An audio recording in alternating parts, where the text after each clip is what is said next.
Ladies and gentlemen, what is up and welcome today to the third tier list update for Marvel Contest of Champions 2018, which is always a super fun video to make, ladies and gentlemen, because everybody watching this video has their thoughts and opinions on which characters, are pretty damn good and which ones suck, and this really is just a way for me to visually represent my overall thoughts on a very rough comparison between who I think are some of the best champions at the moment, definitely the ones worth upgrading and investing into, and the champions to look more into, do your research into, and the ones that I don't really think are kind of, worth investing a little bit of time or getting too excited about pulling.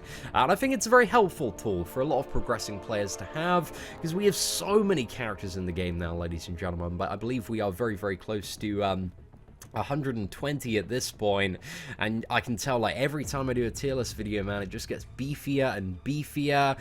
So yeah, very, very complicated and overwhelming game for newer players to pick up. But yeah, the objective of this video is to hopefully give you guys a very rough idea of which champions I think are super, super good at the moment. But we want to talk firstly about the new additions to the tier list, because this, first little bit is on the assumption that you've been playing Marvel Contest of Champions for a bit, and we're going to talk about some of the newer characters that have been introduced in the last month, and also some of the changes and upgrades and characters that I've decided to switch around a bit. So I think we'll start probably at the three new characters that we had last month. So we had first and foremost, Sentinel, Sentinel, like, he took a little while to grow on me. Like, I really enjoyed playing the champion at first, but when I really got into the character, man, his damage is phenomenal for a character that has double immunities. You've got heal block on the special 1, you've got regeneration on the special 3 as well, which, if used correctly and effectively, can be quite a nice chunk. Potential really good synergy with the suicide masteries as well. So I think Sentinel's just a really dope character. He's a really awesome double immunities character. Doesn't necessarily need to be awakened, but I think especially when playing this character, it's so helpful if you have his awakened ability. So I think he is kind of at the similar level of, like, Ultron, of being a very, very useful double immunities character. Got quite a nice utility to his arsenal as well, and it's just really fun to play. So I think he kind of fits into the batch of tech Demi-God tier champions. So I think Sentinel, really, really good addition to the game, but obviously not to Alliance Quest, because he's a pain in the ass to fight him every 60 seconds. That is not the best time, ladies and gentlemen. And also we have another new Demi-God join in the ranks, who is Saber-Tooth. Now, Saber-Tooth is really, really fun to play. The character's animations, I think, are pretty much the same as Stark and Aunt's Spider-Man's, but he's a character that works in a little bit of a weird way, because you get Furies and you just keep on, like, ramping them up, and you can stack the Furies up to 15 times passively, and then add even more on top of that, so you can get some really, really insane damage out of this dude. I've seen some, like, 5-star rank 4 ones take down Realm of Legends bosses in just over 100 hits, so some really decent damage output. In terms of utility, he has the synergy with Black Panther, which can turn off certain nodes in Act 5, like Masochism, can cancel out characters like Agent Venom, Kingpin, and overall, he's just a really, really awesome character. And finally, he's fully immune to Iceman as well, so that's a really, really good use for the champion as well. But I think Saber-Tooth, super fun character to play, certainly got the damage, not a disappointing champion at all, and doesn't necessarily need to be awakened, so he's going to be a great 5-star character to pull. When the new 6-star featured crystal comes around as well, Saber-Tooth is going to be one of your, I assume, top options there as well. So yeah, I really, really like the addition of Saber-Tooth. I think they did a really good job with him. And then we have a character who's slightly less hype. I feel like Bishop definitely could have been a better character, and at the moment, like, his final medium attack is just completely broken. Like, they've just not fully put this character together at all. One of the things that really annoys me a little bit about Bishop is the regeneration. It kind of works in a similar way to Blade, where you have to, like, hold block, swipe back, hold block, and it converts his prowess into regeneration. But the regeneration is pathetic. It is absolutely abysmal. Nowhere near that of Blade. And he doesn't have the additional utility and awesome damage that Blade does. But Bishop, I think he's not a bad character. There are much worse characters in the game. On any energy-based matchup in the future, if there's, like, a really, really heavy energy-based champion, then Bishop is going to be our guy for absorbing that. He has some fun mechanics, like being able to transfer over his power bar from fight to fight. So I think Bishop, he's definitely around kind of this amazing tier, like, you know, he's good to have. He's certainly not the worst character, but at the end of the day, he's not hype, he's not super game changing. But I know some people that have Bishop and really like him. I just don't think that he is really all of that, and the damage really isn't anything kind of too amazing, even when played in the best scenarios on Bishop there. So yeah, I think he fits quite into the amazing tier, because he's definitely not God tier, definitely not Demi-God tier, just a little bit below that. But yeah, Bishop just needs to be fixed, man. He needs to be fixed, and he could use with a little bit of a tune-up, at least in my opinion. And then we had the next character to be buffed this month. So we had Sentry, who went, you know, he went from really awful damage to some pretty good damage. His damage, like, I don't think is still anything too insane. A lot of his damage, pretty much all his damage output now comes from really chunky special attacks. So there are certain scenarios where you can play Sentry, like on a power shield scenarios, because so much damage is coming out of his special attacks that he's really benefiting from that. But I'm not really seeing any additional uses from Sentry really around the game, if I'm perfectly honest. Like, I don't really see him being used in stuff like Alliance Quest, Alliance War, because you still need to ramp him up. You still need quite a few fights when you know, before you get into anything good. And for the effort invested, like, I think there are much better science characters to focus on that have, like, a wide range of utility that is applicable to a lot more scenarios. And yeah, if you look at the science demigods like, you know, Quake, Void, Hulk, Red Hulk, Luke Cage, Gladiator Hulk, all of these characters, they have some really interesting uses at the moment, and some awesome utility to go along with some pretty badass damage. And Sentry, he just doesn't really have that for me. So I think, you know, there's an argument that he's a very high level amazing character, but I don't think he's quite what I would classify as a demigod tier champion, but he's certainly a lot better than he was before. He's definitely out of the meh tier now, and he's up to the amazing tier, so Sentry has had a solid upgrade. But there has been one champion that I have demoted this month. I've taken him down from God tier, and that is Wolverine, ladies and gentlemen.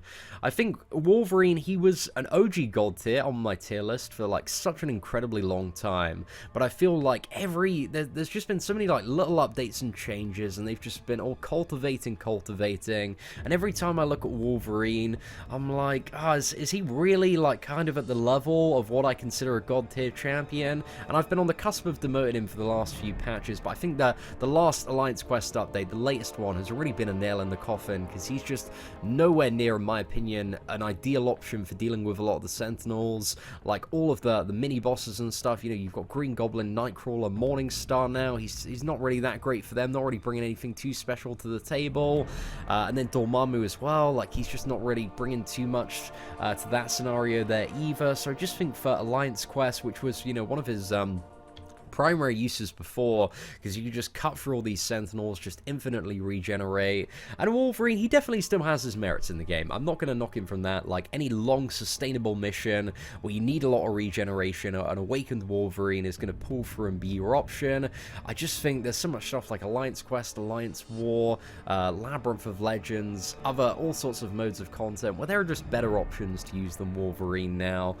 So yeah, I love Wolverine, but he just has like some good damage and a bit of regeneration, and that's not really cutting it too much for what I would define as a God tier champion anymore. So RIP to my guy Wolverine there. But I just want to talk about, you know, the existing characters that I have in God tier. Like Iceman is still a phenomenal champion, just such diverse utility, triple immunities, counter and evade champions, tanking up special attacks. I think he's well deserved up there. Archangel is just still such a phenomenal character for any scenario where you can be both bleed and poison the opponent. Like Archangel tends to be the number one. Like he's rinsed through so many of the final uncollected bosses in the last 3 months, like you know, Killmonger, Void, MODOK. He was the best option for, and also Saber-Tooth as well. He's the best character for like all of those fights. Like he's so good for the right scenario there with Archangel. So I love Archangel, man. Just such a effective and quick champion to play. Dr. Voodoo, still love Dr. Voodoo, man. Very versatile champion in terms of what he can do. You've got power control, ability accuracy reduction, guaranteed regeneration on the start of the fight, the ability to remove buffs. Like there's so much you can do do with Voodoo, and I think he's very, very valuable this month as well. If you can play him right, great for a lot of the fights in Uncollected. And yeah, just a general all-around G character. Scarlet Witch, I still love Scarlet Witch, man. Very versatile character. She was honestly one of the cornerstones for getting some dank progression on the free-to-play account. And I think Scarlet Witch is one of those characters as a progressing player. If you pick up, you just tear through everything and can get to a lot of the get through a lot of the annoying stuff like the collector, like Uncollected 100% every month. Like on our free-to-play run this month for Uncollected, she just did so much work. Like she's such an amazing character still. So I still hold Scarlet Witch in really high regard. But again, she's a massive roulette world champion. Then we have Ghost Rider, who's just amazing still, especially with the blade synergy guaranteeing that he's going to land all his judgments. Super effective. Tons of utility, got regeneration on him. The only thing that's lacking on Ghost Rider is the damage, but he is a pretty much Swiss Army knife champion. Really like him.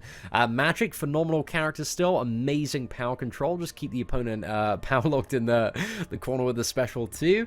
And yeah, really, really MVP character for this month's event as well, against the Corvus Glaives and Proxima Midnights in the final, final guillotine as well. Just great champion for that fight. I think Blade, Magic, and Dr. Voodoo, definitely my free MVPs for this month's event, so Magic's still awesome.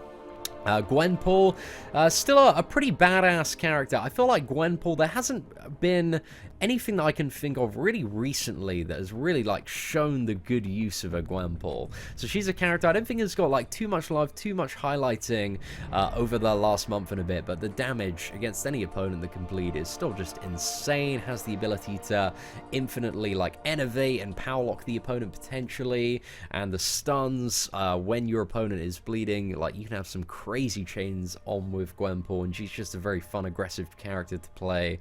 And also ability accuracy reduction on the combo and the ability to tank special freeze. Very versatile. And then we have the king of Marvel Contest of Champions, Blade. Any villain, any mystic, they're just dead, man. You've got so much increased attack. Ability to regenerate, defensive ability accuracy reduction, or all ability accuracy reduction, should I say. So yeah, Blade, he's still putting in some solid work, man. Then we have Medusa, who just keeps on going up and up and up in terms of value. I love Medusa. Like every single month there seems to be something, maybe not this month actually, but most of the months before, we've had something like Killmonger. You know, that armor break's so valuable in that matchup. We had the Sentinels last month. Her ability to completely shut down robots is amazing for that. Really good for the current season of Alliance Quest as well. So Medusa is still an MVP. Hyperion is still a very hard-hitting god cosmic, man. He's so much fun to play. Also, his power gain is super useful for managing enemy special attacks as well. Poison immune character, like he's got quite a bit going on for him, man. I really like Hyperion. Spider-Man Stark Enhanced, a bit of an MVP as well last month. Very good for killing the Sentinels as well. Very popular at the moment in the Blade and Ghost Rider team synergies for Alliance War, like Stark Enhanced Spider-Man. He's just a bit of a don, man. Got tons of utility, tons of damage, pumping it out. And then we have our OG god tier, which is Star-Lord. The main use for this man at the moment is really Labyrinth of Legends, man. People are just tearing up those big high-hit combos, but Star-Lord is just all about that damage. Pretty much no utility, but all about that damage. And that's still very, very awesome there. But ladies and gentlemen, that is pretty much for the update to the tier list. Again, I don't think too much has changed in terms of the rest of the tier list, apart from the updates that we've talked about. But I don't really see many other characters like creeping up or finding their way into a lot of top rosters at the moment. One of the things that I was going to potentially do until like the Sentry buff, like I was potentially going to move Mephisto up to Demi-God tier, because he was becoming a very, very predominant champion for countering Medusas in Alliance War. However, they completely removed that ability from Mephisto to like permanently shut off, because it shut off the Furies, because that was a bug. So yeah, Mephisto, I don't know, I feel like he's still down there at the amazing tier with Guillotine. I'm keeping a close eye on Karnak actually, because he also got buffed along with Killmonger and Cable, but I feel like Killmonger and Karnak are the only kind of practical options for dealing with the fact that True Strike now bypasses auto block.